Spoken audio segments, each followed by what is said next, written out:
Good morning all of you. आज मैं physics जो है इंटरमीडिएट की अकॉर्डिंग टू एनसीईआरटी शुरू करने जा रहा हूँ। जो भी बच्चे चाहे वो सीबीएसई बोर्ड के हों या वो यूपी बोर्ड के हों, सभी के लिए ये टॉपिक है। और ये शुरुआत से मैं पढ़ाने जा रहा हूँ, चैप्टर 1 से मैं स्टार्ट करने जा रहा हूँ। जो भी हमारे कोचिंग के बच्चे हैं जो हमसे पढ़ते हैं वो सभी प्रॉपर लेक्चर अटेंड करते रहें और अपने नोट्स को प्रिपेयर करते रहें। जब कॉलेज खुलेंगे या कोचिंग्स ओपन होंगी तो उनके नोट्स चेक किए जाएंगे और वो कंटिन्यू क्लासेस अटेंड करते रहें, ताकि उनका जो लॉस है, ये जो टाइम जा रहा है, वो उसको सेव किया जा सके। और रेगुलरली अपनी अपनी बुक्स से क्वेश्चन करते रहें।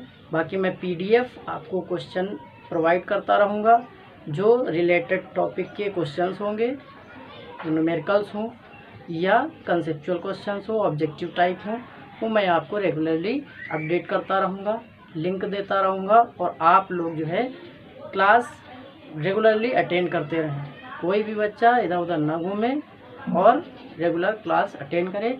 ये मैं आज से स्टार्ट करने जा रहा हूँ। जितने भी साइंस साइड के या हिंदी मीडियम के जो भी बच्चे, ये मैं बाई लैंग्वेज में पढ़ाऊँगा, ये हिंदी में समझाऊँगा, इंग्लिश में भी लिखूँगा।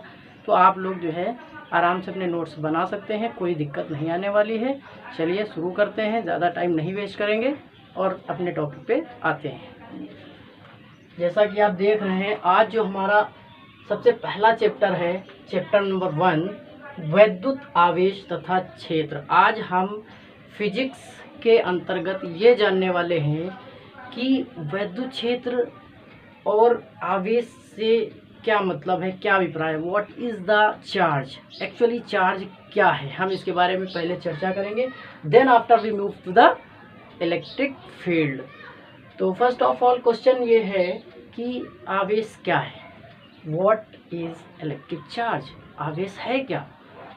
तो अगर हम आवेश की बात करें तो उससे पहले हमें ये जानना है कि इस ब्रह्मांड में, इस संसार में जितने भी ऑब्जेक्ट्स हैं, जितने भी पदार्थ हैं, जो भी हैं, वो जो है कहीं ना कहीं बहुत छोटे छोटे कणों से मिलकर बने।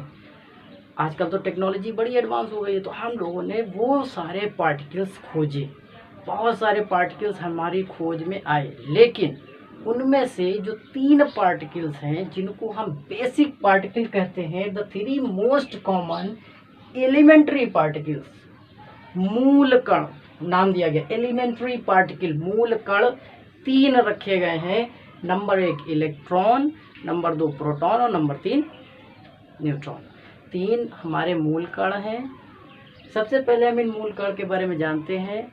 मूल कण में जो हमारा इलेक्ट्रॉन है, उसका जो द्रव्यमान है, जो उसका मास है, वो 9.1 इंटू 10⁻31 kg होता है। जो मास ऑफ प्रोटॉन है, अगर हम प्रोटॉन की बात करें तो वो 1.67 इंटू 10⁻37 होता है। सेम जो मास ऑफ न्यूट्रॉन है वो 1.67 इंटू 10⁻27 होता है। ये 2-3 डिजिट की बात, थोड़ा सा ये प्रोटॉन से भारी होता है। न्यूट्रॉन प्रोटॉन से थोड़ा सा स्लाइटली ग्रेटर देन, बहुत थोड़ा सा होता है, लेकिन हम अप्रॉक्सीमेट जो है मास सेम लेते हैं। और ये पार्टिकल और ये उनके करेस्पॉन्डिंग मासेस हैं, जो कि हमने फर्स्ट ईयर में जो ग्रेविटेशनल चैप्टर था, गुरुत्वाकर्षण था, उसमें हमने इन चीज़ों के बारे में जाना था। आज हम यहाँ डिटेल से जानेंगे, इन पार्टिकल्स के गुणों के बारे में जानेंगे। Then after we move to the charge. अब क्योंकि इन हमारे एलिमेंट्री पार्टिकल्स हैं, इनके पास मास होता है, जिसकी वजह से इनके बीच एक आकर्षण बल, गुरुत्वाकर्षण बल कार्य करना लगता है, जिसको हम ग्रेविटेशनल अट्रैक्टिव फोर्स बोलते हैं। वो इस मास के कारण इनके ऊपर एक्ट करने लगता है। ये अट्रैक्टिव होता है, ये एक दूसरे को आकर्षित करने वाला होता है। तो ज़रा देख लेते हैं हमारे पास, जैसा कि हम देख सकते हैं कि ग्रेविटेशनल फोर्स निकालने का जो हमारे पास फॉर्मूला है, Gf = Gm1m2/r² होता है। अब यदि हम एक एग्जाम्पल से समझते हैं इस बात को, मान लीजिए हम इलेक्ट्रॉन पे चर्चा करते हैं। We discuss on the electron. m1 is equal to m2 equal to me, मतलब m1 भी इलेक्ट्रॉन है, m2 भी इलेक्ट्रॉन है, जिसका जो मास होता है वो 9.1 इंटू 10⁻31 kg होता है। और मैंने इन दोनों को 1 सेंटीमीटर पे सिचुएट किया है, व्यवस्थित किया है 1 सेंटीमीटर पे, तो हमें मीटर में रखना पड़ेगा, ऐसा यूनिट यूज़ करनी पड़ेगी। और ये जो ग्रेविटेशनल कांस्टेंट होता है, सार्वत्रिक गुरुत्वाकर्षण नियतांक, इसकी वैल्यू 6.67 इंटू 10⁻11 न्यूटन पर मीटर स्क्वायर पर केजी स्क्वायर होता है। ये वैल्यूज पुट करके कैलकुलेशन करने पर, आप कैलकुलेट करेंगे, आप सभी लोग ये कैलकुलेशन करेंगे, देन मैच योर आंसर। तो आंसर निकल के आएगा 5.5 इंटू 10⁻67 न्यूटन। इतना बल इनके बीच एक्ट करता है, जो कि बहुत छोटा है। इतने छोटे पार्टिकल की वजह से ग्रेविटेशनल अट्रैक्शन फोर्स जो आता है वो बहुत छोटा आता है। ये प्रॉपर्टी, ये फोर्स केवल तब एग्जिस्ट करता है जब पार्टिकल्स के बीच, पिंडों के बीच, ऑब्जेक्ट्स के बीच मास होते हैं। और दुनिया में ऐसा कोई पार्टिकल नहीं है जिसका मास ही हो। बिना मास का कोई पार्टिकल्स अवेलेबल नहीं है। तो अगर उसके पास मास है और वो दो पास पास हैं, तो फिर उनके बीच एक अट्रैक्शन का फोर्स डेफिनेटली एक्ट करेगा, और उसकी वैल्यू ये होती है। तो ये हमारा मास की वजह से एग्जिस्ट करने वाला फोर्स है, जिसको हम ग्रेविटेशनल फोर्स बोलते हैं। अब हम आगे चलते हैं कि जो हमारा वैद्युत आवेश था, उससे ज़रा अभी हम इसको और रिलेट करते हैं। सबसे पहले ये इम्पोर्टेंट था। Subscribe now and press the bell icon. Never miss an update. Fm equal to 5.5 into 10⁻−67 newton हमें मिला, जो कि ग्रेविटेशनल फोर्स है। इसके अलावा हमने देखा कि जब इलेक्ट्रॉन को 1 सेंटीमीटर की दूरी पर रखा गया, तो हमें एक नया फोर्स पता चला, जिसकी वैल्यू थी 2.3 इंटू 10⁻24। दो इलेक्ट्रॉन एक दूसरे फोर्स को भी अट्रैक्ट कर रहे थे, उनके ऊपर दूसरा फोर्स भी जो है महसूस हो रहा था, जिसकी वैल्यू निकल के आई, ये एडिशनल फोर्स था। और ये फोर्स, इसी फोर्स का हमने नाम रखा इलेक्ट्रिक फोर्स। और ये फोर्स, जो इलेक्ट्रिक फोर्स था, ये ग्रेविटेशनल फोर्स से बहुत बड़ा था। देख रहा है, 10⁻67 और 10⁻24, बहुत बड़ा, बहुत डिफरेंस है। ये बहुत बड़ा फोर्स इसके तुलना में पता चला। तो जो रीज़न निकल के आया कि इसका क्या मतलब हुआ कि ये जो दूसरा बड़ा सा फोर्स आ रहा है, ये किस वजह से आया, तब पता चला कि ये जो एडिशनल फोर्स था, the electron must have some additional property apart from their mass. उनके द्रव्यमान के अलावा भी उनके पास कोई और भी क्वालिटी होती है, कोई और भी गुण होता है, जिसकी वजह से उसने क्या किया कि इलेक्ट्रिक फोर्स एग्जिबिट किया, दर्शाया। This is responsible for the electric force, और वही जो है इलेक्ट्रिक फोर्स का कॉज है। तो ये जो प्रॉपर्टी थी जिसकी वजह से इलेक्ट्रिक फोर्स जनरेट हुआ, उसी को हमने क्या नाम दिया, चार्ज। इसी गुण की वजह से कि इलेक्ट्रॉन के पास एक एडिशनल प्रॉपर्टी है जिसका नाम क्या है, चार्ज, जिसकी वजह से एक नया फोर्स एग्जिस्टेंस में आया, जिसका नाम है इलेक्ट्रिक फोर्स, जो कि ग्रेविटेशनल फोर्स से बहुत बड़ा है। ठीक है, अब इसके बाद आता है चार्ज। तो ये हो गया जिसकी वजह से ऐसा फोर्स महसूस करने की वजह से हम पता लगा पाए कि अच्छा इसके पास चार्ज है। तो हर एक बॉडी जिसके पास मास है, बिना मास के तो कोई बॉडी नहीं हो सकती है, कोई पार्टिकल एग्जिस्ट ही नहीं कर सकता है। अब कंडीशन है कि हो सकता है कि उसके पास charge, maybe it is possible to have contain some charge, and it is not necessary all time every particle has the charge. ये भी ज़रूरी नहीं है कि हर एक पार्टिकल के पास चार्ज ही हो। कुछ ऐसे भी पार्टिकल हैं जैसे न्यूट्रॉन, न्यूट्रॉन के पास कोई चार्ज नहीं होता है, only neutron is only a massive particle, केवल वो द्रव्यमान का कण है, बस उसके पास चार्ज नहीं होता है। तो चार्ज एक एडिशनल प्रॉपर्टी, कुछ के पास होता है, कुछ के पास नहीं होता है। अब हम थोड़ा और डिटेल्स में चलते हैं कि चार्ज के बारे में और डिटेल जानते हैं कि चार्ज को कैसे उत्पन्न किया जा सकता है, चार्ज के प्रॉपर्टीज़ क्या क्या हैं, चार्ज की अपनी क्या क्या गुण हैं। अब हम लोग वन बाय वन वो देखते हैं। चार्ज को उत्पन्न करने के हमारे पास बहुत सारे तरीके हैं। हम अपने इस फिजिक्स सेक्शन के अंदर एक ही तरीके को ज़्यादा शुरुआत में डिस्कस करेंगे, बाकी आगे हम लोग पढ़ते रहेंगे। इस पहले चैप्टर में एक तरीके को ज़्यादा वो करेंगे, लेकिन हम जान लेते हैं सबसे पहले जो है चार्ज उत्पन्न के जो तरीके हैं कि how to generate charge, how to develop a charge. Actually charge ना कहीं से उत्पन्न नहीं किया जा सकता है, ट्रांसफ़र होता है बस। अब वो ट्रांसफ़र करने के कौन कौन से तरीके हैं वो हम देखते हैं। तो चार्ज जो है सबसे पहला जो है वो घर्षण के माध्यम से, बाय फ्रिक्शन, ऐसे से हम रगड़ते हैं, उसको बोलते हैं फ्रिक्शन। जब हम रेशम का या ऊन का कपड़ा लेते हैं, उसको शीशे की पट्टी पे रगड़ते हैं तो चार्ज ट्रांसफ़र हो जाता है, एक जगह से दूसरी जगह चला जाता है। तो बाय फ्रिक्शन, घर्षण के द्वारा चार्ज उत्पन्न किया जा सकता है। प्रेरण के माध्यम से एक चीज़ इधर चार्ज कर ली, दूसरे के पास ले गए, दूर से ले गए, और इसके चार्ज ने क्या किया, अगर ये पॉजिटिवली चार्ज है तो दूसरे वाली चीज़ को क्या करेगा, अट्रैक्ट करेगा उसके चार्जेस को। ये अब पॉजिटिवली चार्ज है तो उसके निगेटिव चार्ज को अपनी ओर आकर्षित करेगा, खींचेगा। तो प्रेरण के द्वारा, बाय इंडक्शन। दूसरा है प्रकाश विद्युत प्रवाह। कुछ ऐसे सब्सटेंस है जिनके ऊपर लाइट पड़ती है और उनमें से चार्ज निकलना शुरू हो जाते हैं, तो बाय इंडक्शन, विद्युत प्रभाव के द्वारा भी हम चार्ज को उत्पन्न करते हैं, और कुछ केमिकल प्रोसेस के थ्रू भी हम लोग चार्जेस को डेवलप करते हैं। लेकिन जो हमारा मेन फोकस है इस चैप्टर के हिसाब से वो है घर्षण के द्वारा चार्ज का डेवलपमेंट। हम इस माध्यम को ज़्यादा यहाँ पे इस प्रकार को ज़्यादा पढ़ने वाले हैं। अब इसके बाद देखते हैं कि आखिर ये जो डेवलप हुए चार्ज हैं इनके क्या टाइप्स हैं, कितने टाइप के चार्ज होते हैं। तो चार्ज जो है बहुत सारे प्रैक्टिकल करने के बाद 2 ही टाइप के निकल करके हमारे सामने आए हैं। टाइप्स ऑफ चार्जेस में एक पॉजिटिवली चार्ज और एक negative charge. Positive charge and negative charge, 2 type के चार्ज देखे गए हैं। अब इनके कुछ गुण होते हैं। Positive charge same charges like charges repel each other, oppositely charge attract each other. तो ये जो टाइप्स ऑफ चार्जेस हैं ये 2 ही होते हैं, एक पॉजिटिव और दूसरा नेगेटिव। अब यदि हम चार्ज की यूनिट की बात करें तो कूलाम यूनिट हम लोग यूज़ करते हैं। जो आवेश होता है, आवेश की यूनिट या आवेश का मात्रक, इसको हम कहते हैं coulomb. Coulomb unit of charge,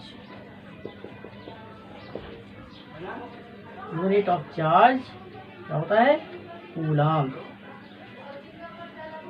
coulomb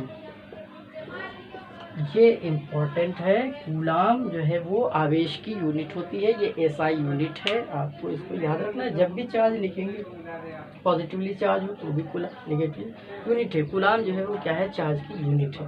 अब हम लोग आगे बढ़ते हैं कि इनकी प्रॉपर्टीज़ क्या होती है, चार्ज क्या क्या प्रॉपर्टीज़ को रखते हैं, मूल गुण, basic properties of electric charges. सबसे पहली जो प्रॉपर्टी है वो एडिटिविटी ऑफ चार्ज है, मतलब आवेशों की योज्य। दूसरा क्या है, वैद्युत आवेश संरक्षित है, charge are conserve in nature. वैद्युत आवेश का क्वांटीकरण, चार्ज इज क्वांटाइज्ड। अब हम 1 by 1 डिस्कस करेंगे। जैसे आवेश की योज्यता से क्या मतलब है, एडिटिविटी ऑफ चार्ज क्या है, मतलब इसका हम अलजेब्रिक सम करते हैं। अलजेब्रिक सम क्या होता है, अगर हम फर्स्ट वाले की बात करें तो additivity of charge, additivity charge मतलब मान लीजिए एक चार्ज Q1 है हमारे पास, एक चार्ज Q2 है हमारे पास, एक चार्ज Q3 है हमारे पास, एक चार्ज Q4 है हमारे पास, एक चार्ज Q5 है। इस टाइप से हमारे पास बहुत सारे चार्ज हैं। अब इनकी कुछ वैल्यूज़ हैं। मान लीजिए चार्ज 1 जो है वो +1 कूलाम का है, चार्ज 2 जो है -+2 कूलाम का है। इस टाइप से सारे चार्जेस हैं। चार्ज 3 जो है वो -4 कूलाम का है, और जो हमारा चार्ज 4 है वो मान लीजिए +3 कूलाम का है। चार्ज 5 जो है वो मेरा +1 कूलाम है। तो अगर हम रिजल्ट निकालना चाहते हैं कि उस ऑब्जेक्ट के पास कुल चार्ज कितना है, इक्विवेलेंट चार्ज कितना है, क्यू इक्विवेलेंट, वो क्या हो जाएगा, +1 +2 -4 +3 +1, दैट इज इक्वल्स टू 1 + 2 3, 3 + 3 6 +1 7 और -4। तो 7 - 4 इज इक्वल्स टू 3 कूलम। तो ये क्या हुआ, एडिटिविटी ऑफ चार्ज हुआ। आवेश संरक्षित है मतलब हम एक जगह से चार्ज को निकालते हैं और दूसरे के पास चार्ज को ट्रांसफ़र करते हैं, चार्ज एक जगह से दूसरी जगह जाता है। तो ये क्या हुआ, इसका निकला और उसके पास चला गया, एक जगह से चार्ज ट्रांसफ़र हुआ दूसरे के पास चला गया। ये एक ऑब्जेक्ट था और यहाँ पे चार्ज जाना था, यहाँ से जो है 5 इलेक्ट्रॉन्स निकल के इसके पास चले गए। तो अब इलेक्ट्रॉन इसके पास 5 आ गए, तो इसके पास जो टेंडेंसी हो जाएगी माइनस, और इसके पास से चला गया इसके पास तो कमी हो गई, तो यहाँ टेंडेंसी आ जाएगी प्लस की। इसके पास 5 इलेक्ट्रॉन की कमी हो जाएगी, इसलिए 5 प्लस ई हो जाएगा, और जबकि उसके पास 5 इलेक्ट्रॉन की अधिकता हो जाएगी तो -5 ही हो जाएगा, वहाँ पे अधिकता हो जाएगी इलेक्ट्रॉन्स की। वैद्युत आवेश का क्वांटीकरण से अगर देखा जाए तो क्वांटीकरण का मतलब है चार्ज जो है वो हमेशा पूर्ण अंक में होगा, आधा इलेक्ट्रॉन कभी नहीं ट्रांसफ़र होगा। जब भी जाएगा 1 इलेक्ट्रॉन, 2 इलेक्ट्रॉन, 5, 10, 1000, 500 इलेक्ट्रॉन एक जगह से दूसरी जगह ट्रांसफ़र होंगे। आधा electron, 2.5 electron, 1.5 electron, quarter electron, it doesn't possible to transfer from one place to the other. So this property is called quantization of the charge. Charge is quantize, और हम इसको ऐसे भी लिखते हैं, चार्ज क्वांटाइज होने की वजह से n इंटू ई लिखते हैं। चार्ज को हम रिप्रेजेंट करते हैं Q equals to N E, क्योंकि n is a number, 1 2 3 whole number, 1 2 3 4, ये जो है एक पूर्ण अंक होगा, 1 2 3 4 5 होगा, ठीक है। तो इसलिए 1 इलेक्ट्रॉन, 2 इलेक्ट्रॉन, 10 100 इलेक्ट्रॉन ट्रांसफ़र होंगे, आधे हाफ इस टाइप से इलेक्ट्रॉन ट्रांसफ़र नहीं होते। This is the very important property जो हम डिस्कशन करने जा रहे हैं जिस टॉपिक का चैप्टर के अंतर्गत, वो है कूलम्ब्स लॉ, कूलम्ब का नियम। कूलम्ब का नियम एग्ज़ाम पॉइंट ऑफ व्यू से और फिजिक्स के शुरुआत के हिसाब से देखा जाए तो बहुत ही इम्पोर्टेंट टॉपिक है, और यहीं से आपका बेस स्टार्ट होता है, ये साइंस की शुरुआत है। आप 1 बाय 1 स्टेप बाय स्टेप अगर इसको ध्यान से समझते रहेंगे, चीज़ों को अडॉप्ट करते रहेंगे, तो फिजिक्स बहुत बड़ी टफ चीज़ नहीं है। 1 बाय 1 अगर आप कंटिन्यू कर रहे हैं तो आपको सब समझ में आ जाएगा। सबसे सिंपल टॉपिक है, अगर ये समझ में आ गया तो इस पर बेस्ड न्यूमेरिकल बहुत आसान लगने लगेंगे। न्यूमेरिकल इससे ज़्यादा पूछे जाते हैं। तो चलिए हम लोग समझते हैं कि क्या कहता है ये कूलम्ब्स लॉ, इसके बारे में चर्चा कर लेते हैं। तो अगर देखा जाए तो कूलम्ब ने बहुत सारे एक्सपेरिमेंट किए, बाई प्रैक्टिकल इन्होंने ये एक नियम निकाला।